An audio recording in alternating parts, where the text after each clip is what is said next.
Calcium channel blocker बहुत बहुत बहुत इम्पोर्टेंट है और इसमें से क्वेश्चंस आप काफ़ी एक्सपेक्ट कर सकते हो। Couple of questions you can expect. Okay, तो सबसे पहले जब भी ये पढ़ाई स्टार्ट करते हो तो आपको क्लासिफाइड कर लेना है dihydropyridine calcium channel blockers and non dihydropyridine calcium channel blockers, क्योंकि this classification can give you two different ways to learn. One is medicinal chemistry way of classifying and second is pharmacological way of learning. Okay जैसे अगर आप इसकी medicinal chemistry point of view से इसके structure को एक बार देख के डिस्टिंग्विश कर लेना. दूसरा, हम अभी जो फार्माकोलॉजिकल पर्सपेक्टिव से पढ़ेंगे तो निफेडिपिन ग्रुप ऑफ मेडिकेशन आपको ऐसे बोलना है ताकि वो डाइपेरिडिन वाला ग्रुप हो जाएगा. Amlodipine, felodipine, nifedipine, nicardipine, this medications is put under one basket. The second is verapamil and diltiazem, that's put under the second basket.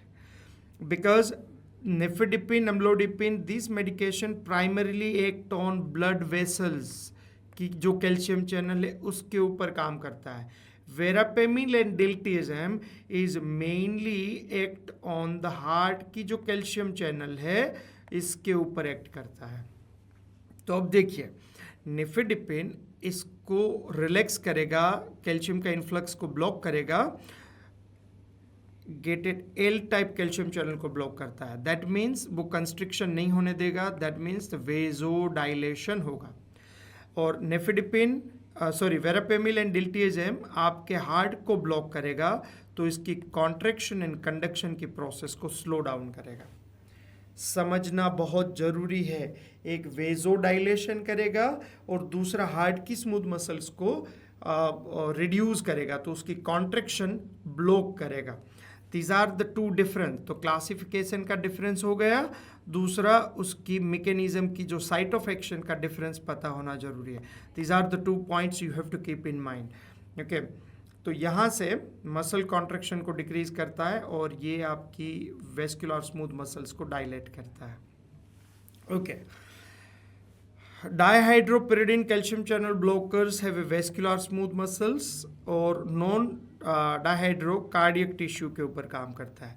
अब ये जो आप देख रहे हो nimodipine, this medication has a specific effect in your cerebral vascular जो area है वहाँ पे ये इफेक्ट करता है ज़्यादातर. That's why this use for the haemorrhage control के लिए. क्यों? क्योंकि ये वेजोस्पेज्म को प्रिवेंट करता है. वेजोस्पेज्म भी बहुत इंपॉर्टेंट वर्ड है. वेजोस्पेज्म के 3 अलग अलग कंडीशंस यहाँ पे देखेंगे.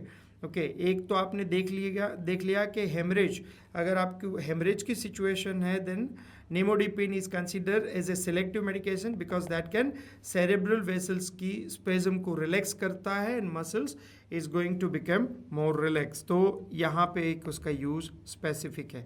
1 2 3 different type of usages you have classified.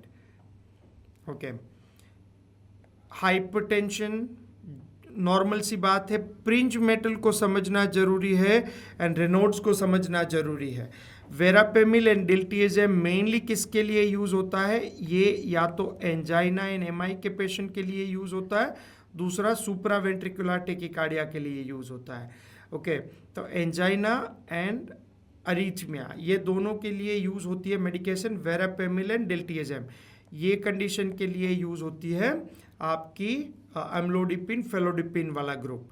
Okay, अब prince metal angina and Reynolds के ऊपर से 2 क्वेश्चंस पूछ लेते हैं एग्जाम में. You should have to be clear about the what kind of usages of the calcium channel blocker in this condition and which medication is contraindicated in this situation. These 2 different kind of questions you can expect in the exam.